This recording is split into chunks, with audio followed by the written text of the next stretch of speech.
Assalamualaikum warahmatullahi wabarakatuh. Anak-anakku sekalian, hari ini kita akan belajar tema 1, yaitu organ gerak hewan dan manusia. Pada subtema 1 ini kita akan belajar muatan IPA KD 3.1 dan 4.1 pada pembelajaran 1, yaitu tentang alat gerak hewan dan manusia. Alat gerak terdiri dari dua macam, yaitu alat gerak aktif dan yang kedua alat gerak pasif. Alat gerak aktif itu berupa otot karena dapat bergerak. Sedangkan alat gerak pasif itu berupa tulang. Dikatakan pasif karena tanpa gerakan otot, tulang tidak dapat melakukan gerakan.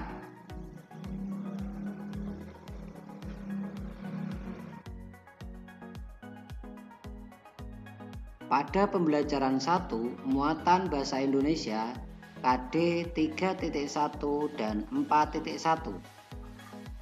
Pengertian ide pokok.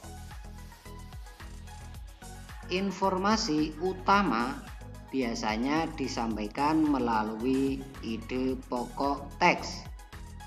Ide pokok merupakan inti atau dasar permasalahan suatu teks. Ide pokok dalam teks sering juga disebut pokok pikiran atau gagasan utama karena berisi gagasan dasar penulis. Cara menentukan ide pokok: yang pertama, bacalah teks dengan saksama secara keseluruhan. Yang kedua, carilah kalimat utama dari teks tersebut. Ide pokok biasanya dijumpai pada kalimat utama tersebut. Kita perhatikan contoh berikut, yaitu ada bacaan tentang gurita.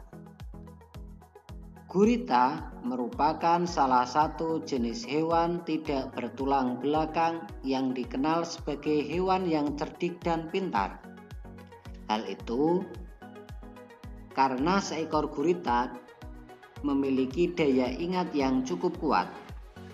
Gurita dapat memecahkan masalah yang dialaminya lebih cepat dengan cara mengingat pengalamannya ketika memecahkan masalah yang sama. Selain itu, gurita juga dikenal sebagai perenang yang cukup cepat. Gurita menggunakan gerakan pendorong jet untuk bergerak cepat dan berenang jarak jauh. Perhatikan pada warna yang biru. Pada warna biru, gurita merupakan salah satu jenis hewan yang tidak bertulang belakang yang dikenal sebagai hewan yang cerdik dan pintar. Itu merupakan kalimat utamanya karena mengandung ide pokok. Ide pokoknya adalah gurita merupakan hewan tidak bertulang belakang yang cerdik dan pintar. Sedangkan kalimat yang berwarna hitam itu adalah kalimat penjelas.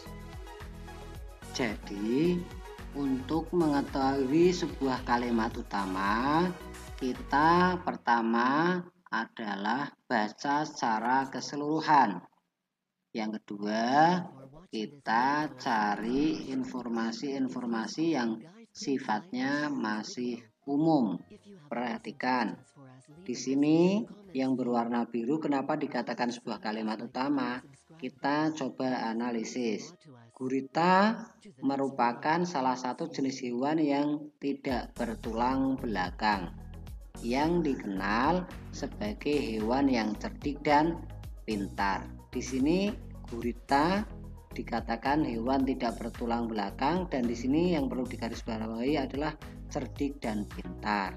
Cerdik dan pintar yang seperti apa? Nah, maka di sini dijelaskan oleh kalimat berikutnya. yaitu satu, memiliki daya ingat yang cukup kuat. Oke, yang kedua, dapat memecahkan masalah yang dialaminya lebih cepat. Terus yang ketiga, gurita dikenal sebagai perenang yang cukup cepat. Berikutnya, gurita menggunakan pendorong jet untuk bergerak cepat dan berenang jarak jauh. Itulah alasan-alasan kenapa gurita itu dikatakan adalah hewan yang cerdik dan pintar. Berarti bisa diketahui bahwa kalimat utamanya berada pada kalimat yang pertama. Jadi seperti itu ya Kak, cara mencari kalimat utama. Setelah kalimat utamanya sudah ketemu, baru ide pokoknya kita buat ya. Jadi ide pokoknya adalah gurita merupakan hewan tidak bertulang belakang yang cerdik dan pintar. Jadi seperti itu ya penjelasan tentang ide pokok. Terima kasih, semoga dapat dipahami. Sekian, assalamualaikum warahmatullahi wabarakatuh.